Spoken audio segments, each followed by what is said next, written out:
अगं सारिका, इकडे कुठे गेलतीस ग? अहो पोराला शाळेत सोडायला गेलते. कुठल्या शाळेत घातलीस ग? अहो इथं आपल्या सरकारी शाळेतच आहे.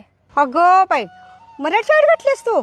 मी आमच्या नातीला इंग्लिश मिडियमला घातलं. तुम्ही दोघं एवढं मिळवत असताना कशाला ग मराठी शाळेत घातल्यास? कमवण्याचा आणि पोरांच्या शिक्षणाचा काय संबंध? अगं खाऊन गांडीला हात पुसण्यापेक्षा मुलांच्या शिक्षणावर खर्च करा ग. पोरं आपलं भविष्य असतात ग सारिका.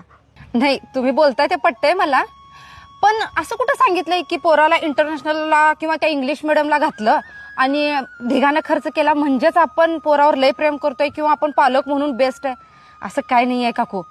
मला सांगा, पुढे जाऊन माझं पोरगं लय कुठं छान कुठल्या शिखरावर पोहोचल की नाही मला माहित नाही, पण मराठी शाळेत घातल्यामुळं माझं पोरगं आता येणाऱ्या ह्या जगात आणि येणाऱ्या काळात टिकून राहणार आणि बरोबर तोंड देऊन पुढे जाणार ह्याचा मला विश्वास आहे. कारण माझं पोरगं त्या शाळेत जाते ज्या शाळेत मी, माझा नवरा, माझा भाऊ, आपण सगळे शिकून पुढे आलोय. मराठी शाळेत शिकलेलं पोरगं पुढे आयुष्यात काय करून दाखवते का नाही माहित नाही, पण कुठंही त्याला टाका ते जगून दाखवणार ह्याचा मला विश्वास आहे.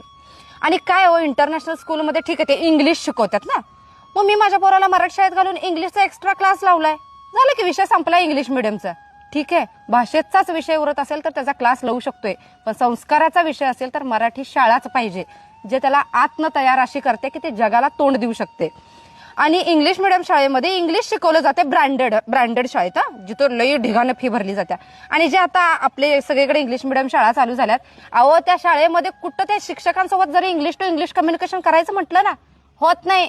हिंदीमध्ये बोलतात, सीट हिअर, कम हिअर, एवढंच पोरगं ते इंग्लिश मिडियमला जाणार, एवढंच त्याला समजलं तरी नशीब. मग कुठलं आलंय ते इंग्लिश मिडियमचं फॅड? हे जे आता फॅड आलंय की नाही, त्या फॅडच्या ओघात सगळी वाहत चालल्यात आणि सगळ्यांना असं वाटतं की त्या शाळेत ढिगानं खर्च करून आपलं पोरगं गेलं म्हणजेच आपण लय पोरासाठी करायला लागलोय. असं काही नाहीये. ह्या आता जे चालू आहे ना, त्याच्यामध्ये आपलं स्टेटस टिकवून ठेवण्यासाठी आम्ही 60,000 भरतोय, आम्ही 70,000 भरतोय, आम्ही 1,00,000 भरतोय, हे फक्त स्टेटस मेंटेन करण्यासाठी त्या पोराला तेवढ्या शाळेत घालतात. पण खरंच जेवढे पैसे घालतोय तेवढं पोरगं शिकतंय? बरं शिकलं, पण तिथं जाऊन जे कम्पेअर करते त्याच्यानुसार आपल्याला रिस्पेक्ट देते? पुढे जाऊन त्यांच्या तुलनेत आपण पोराला तेवढ्या सगळ्या फॅसिलिटीज देऊ शकतोय? ह्या सगळ्या प्रश्नांचा जर विचार केला ना, तर मी माझ्या पोराला विचार करूनच साध्या शाळेत घातले. मग जग काहीही म्हणू दे, आम्ही खाऊन काय करतोय, आम्ही उधळतोय, काहीही म्हणू दे, मला फरक पडत नाही. मला माहितीये माझं पोरगं जिथं शिकतंय तिथं बेस्ट शिकतंय.